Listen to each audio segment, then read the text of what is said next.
बिस्मिल्लाहिर्रहमानिर्रहीम। दोस्तों, मेरा नाम वारिस महमूद है। आपको कभी छींक आई हो मस्जिद में नमाज के दौरान या वैसे रूटीन लाइफ में, तो आपने उसको ऐसे रोकने की कोशिश की हो?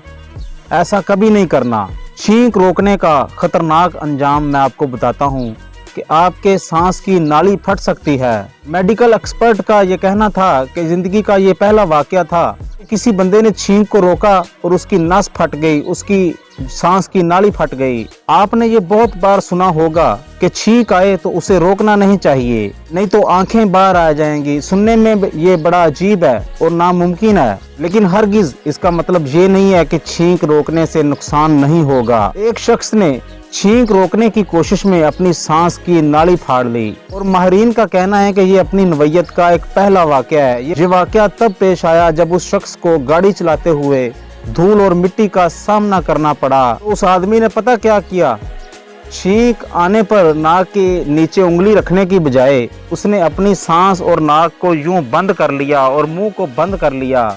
छींक पर काबू पाने पर इस अजीबोगरीब तकनीक का पता क्या असर हुआ, उस छींक के प्रेशर की वजह से जो उसकी सांस की नाली थी ना, उसमें उसने पता क्या किया, उसमें 2x2 का एक सुराख कर दिया और उस छींक को रोकने का जो असर था वो उल्ट हो गया कि जो दबी हुई छींक को रोकने का जो प्रेशर था उसकी वजह से उसके नाक में जो सांस की नाली थी उसमें सुराख हो गया।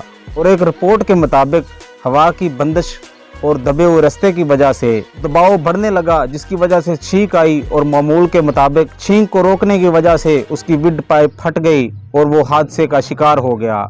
उस आदमी का नाक बहुत तकलीफ में था और उसकी गर्दन ये दोनों तरफ से फूल गई थी और फिर डॉक्टरों ने उसे 2 दिन तक हॉस्पिटलाइज किया और 5 हफ्तों के बाद सीटी स्कैन के जरिए जब देखा तो उसका जख्म कदरे बेहतर हो गया था। लेकिन डॉक्टरों ने, माहिरीन ने यह कहा कि यह पहला ऐसा केस है जो छींक की वजह से इतना ज़्यादा डैमेज हो गया, लेकिन ये नामुमकिन नहीं है, हर किसी के साथ ऐसा हो सकता है। तो दोस्तों, वीडियो बनाने का मकसद ये है कि आपको जब भी छींक आए, जिस हालत में भी आए, आप कभी भी छींक को रोकिएगा नहीं, क्योंकि उससे आपका फिजिकल डैमेज भी हो सकता है।